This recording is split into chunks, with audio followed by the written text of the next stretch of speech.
studying for citizenship test, to me, felt like I was studying for JAM. To be living here means we can communicate in English, or what do you think? Welcome to the channel. Welcome back to the channel. If you are seeing my pretty face for the first time, this is Christy Spurs. You're welcome on this channel. I just with you about my faith, our lives here as immigrants in Canada, and all the good stuff. Thank you for clicking on this video. I hope you find it worth your while. And you should also check my other videos. I have over 600 videos on this channel. Shirts, videos, you'll find something you will love. So check it out.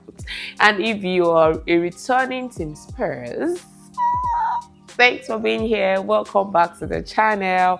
Yeah, I'm making this video because I promised I was going to make this. I have made other videos where I said I'm not going to be posting those ones until I post this one. So that's why I decided I need to make this video, because I promised you and I'm about keeping my promises. Okay?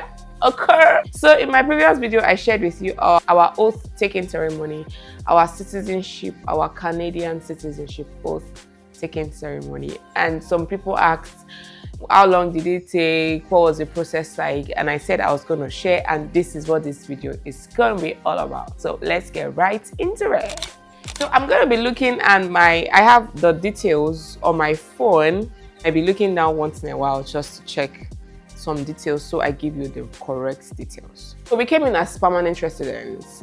I'm not sure what the process is like for people that come in as students, but this is our own experience. We came in as permanent residents in October of 2021, and by October of 2024 we became 3 years in Canada. So one more thing to note is throughout these 3 years we didn't travel out of the country. For permanent residents, you need to be staying in Canada, like on the land of Canada for 1,075 days before you can apply for your citizenship. And any day you travel out of the country is taken out of those days, and then until those number of days minus the day you travel becomes 1,075 before you can actually be, before your application can be processed. That's if you came in as a permanent resident. I'm not sure what it is like for people that come in as students, because I know for people that come in as students, they also have to, go through the process of becoming permanent resident first. So I'm not sure if the time they've been in Canada as students will also count towards, their stay. It should count, but I'm not sure about that. That was not our own process. We turned 3 years in October of 2024. We submitted our application somewhere around November, but it was returned for one thing. I can't remember what exactly that application was returned for. But until everything they want in your application is complete, you don't get an acknowledgement that your application has been received. So there was something that we were asked to provide on top of the documents we provided. I remember we provided our IELTS. We used the same one. We didn't have to do another one. We used the same one we used when we were processing our application. And there was even one English training we did when we entered the country. We did that.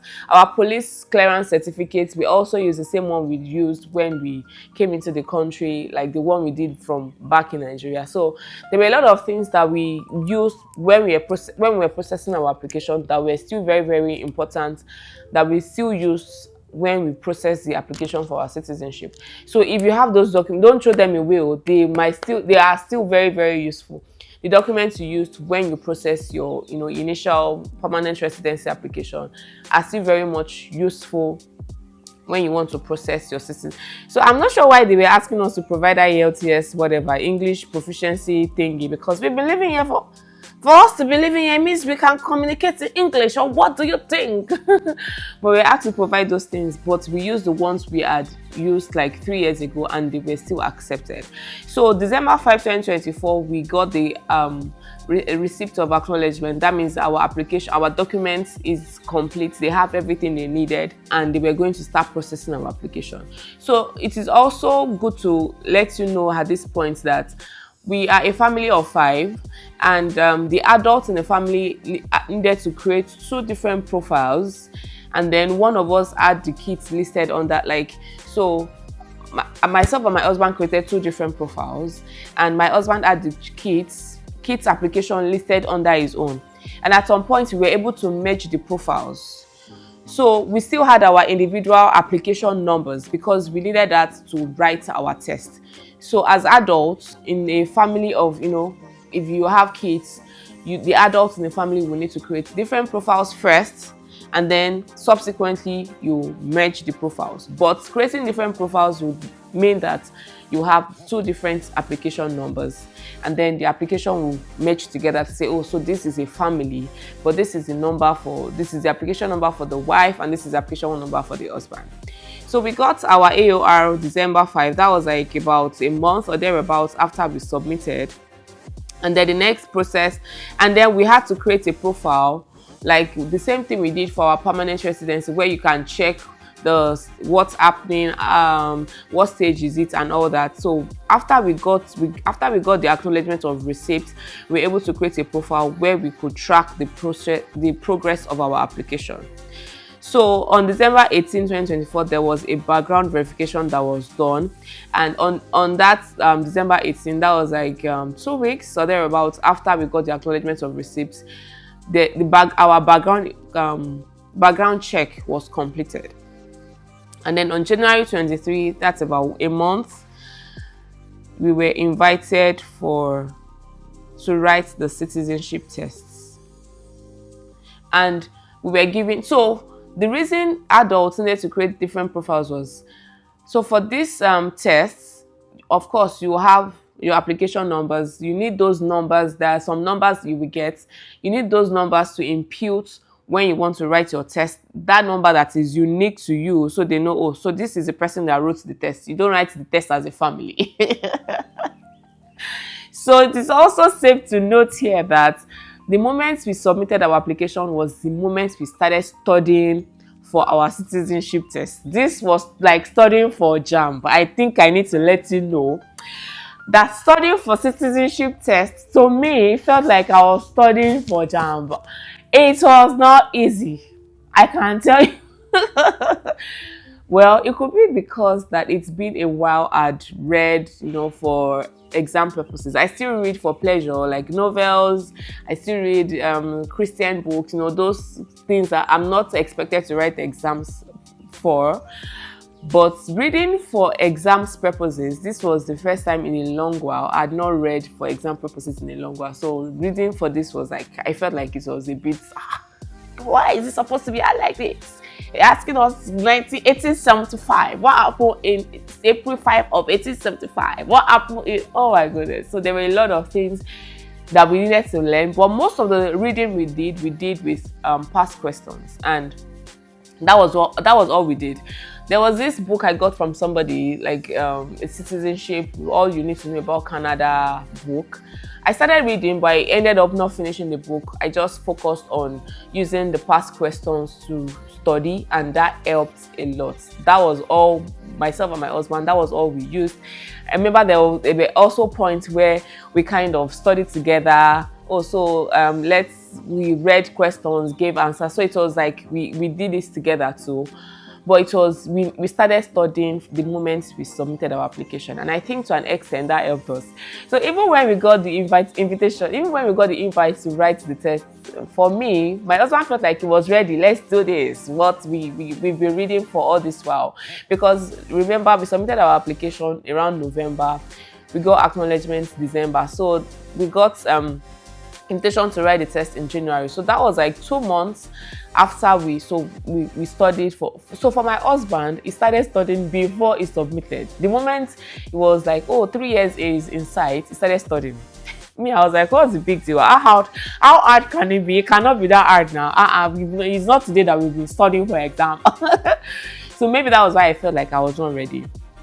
So that was like 2 months or thereabouts, a little over 2 months after we submitted was when we got the invitation to write the tests. So, and we were given a month between January 30 and February. So we were given about a month. So we got that email January 30, and we had between January 30 and March 1st to write the tests. So the email that was sent to us had information about what we needed to do, what we needed to get in place and all that, the kind of environment we should write the test and all. And I think that email also stated that we had 3 attempts. I'm not sure. Maybe I got that from, but I know before then that to write the test, you have 3 attempts. After the third attempt, maybe they will invite you. So I can't remember what the process is. But we had between January 30 and March 1st to write the test. So we wrote the test around the first week of February or the second week. About the first week of February, because my husband kept gingering me that we are ready. So the day we wrote the test, we just came back from church that day. And he was like, let's do this thing. Let's even, we have 3 attempts. Let's even try the first attempt and see what it looks like. I was like, no, I'm not ready. It was like, okay, it feels like he's ready. And then he went somewhere, in a quiet place, did the test, and he came back and told me he passed. I was like, it's like that. You have passed like that. Oh yeah, let me do my own too. So the same day, I also, did my own tests. And we both passed on the first attempts, and it was so good. And then that was around first week in February, and on February, so we wrote the test on Sunday, and on Monday or Tuesday, I got an email. My husband didn't. I got an email that because during the test, you're supposed to upload a picture. You're supposed to take a picture of your ID. So I used my driver's license. So I got an email that the picture I uploaded was not clear, was blurry. And if I don't submit a clearer picture between that day and maybe a week or something, or 3 days, I was going to have to rewrite the test. You say waiting. What are you? No. Tell me that again. I was like, no way am I going to rewrite that test. So immediately I brought out my driver's license, took a picture, and replied to their email. And then on February 11th, we got an email that our citizenship test has been completed. That means they had checked, they had confirmed that, because the test is proctored. It means that you're supposed to put on your webcam or the camera on your laptop or whatever it is you're using to to do the test. We did the test in our houses, but it was proctored. So there is a camera that should watch you throughout the tests. So February 11th, we got an email that the citizenship test is completed, which means that they checked, they confirmed that we did not cheat or anything, and we passed. So February 11th, citizenship test completed. And then there were still some underground check-ins that were still being done. I'm not sure what prohibitions means, but on February 20, they said our prohibition status has been set to completed. And then on the same February 20, our language skills was also set to completed. Of course, we submitted our IELTS, like I told you earlier, the IELTS results, the IELTS, whatever we did before we got in. So most likely that was what was used to check, and that was on February 20, that was changed to completed. And then on February 25, so on February 20 is when it looks like background check, English, every prohibitions test. Around February 20 to 25 was when all those were completed. And on February 25, we got an email that says we have been scheduled to attend our citizenship ceremony.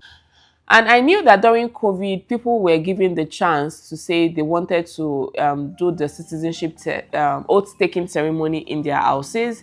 But for us, we were not given that option to say, oh, we wanted to do it in our houses. So the default option was to come to, they gave us the address. They gave us the address of the place we were supposed to come to for the oath-taking ceremony. And we're also informed that the kids do not necessarily need to be there. Like any child that is less than 18 years do not necessarily need to be there. If we want them to be there, all good and perfect. But even if they are not there, they will still become citizens, even if they are not at the ceremony. But we decided to take our kids because it's only once that you become citizens of Canada. You don't do it 2 times. So we wanted to have that experience together as a family, and we went together as a family. So we got that email February 25. And then on March 12th, we got an email, a status change that says we are taking our citizenship ceremony, and now we are citizens because our application to become citizens has been approved. That means that if we did not go for the citizenship oath taking ceremony, we are not citizens yet. So that was on March 12th was when our application was closed because we had become citizens, and that was all it took. So from submission, we submitted around November. From submission to becoming citizens was around, I would say, 4 or 5 months. So November, December, January, February, March. So it was about 4 months between when we submitted our application. All the processes that took place are within that period, and the moment we became citizens was around 4 months. And so it is also good to state here that the process might be different for everybody, because, for example, people that traveled before they've lived in Canada for 3 years, they won't be able to maybe submit the application immediately they turned 3 years in Canada. Immediately they've lived 3 years in Canada. For people that maybe decide to write their test immediately they get the email for the test, their time may be shorter. For people that decide, oh, the test is closing on March 30, I'll write the test on March 29th. For those people, so the process would differ depending on the decisions you make during the whole process. So for us, it took 4 months. For some people, it might be shorter. For some people, it might be longer. So let me know in the comment section, if you have been living in Canada as immigrants, how long did it take you to become citizens? And if you are not yet a citizen, how many more months or years do you have to live in Canada before you can apply for the process? Before you can apply to become citizens. I hope this video helped. For those that asked, I hope this answered your question. If you have any more questions, let me know in the comment section. Until we see in the next video, thank you. Keep being amazing. Please share this video to anyone you think would like to watch it. Hit the like button. I would like to hear your thoughts about this video in the comment section. Thank you. Thank you. Until we see in the next video, have a beautiful, beautiful, beautiful life. Bye.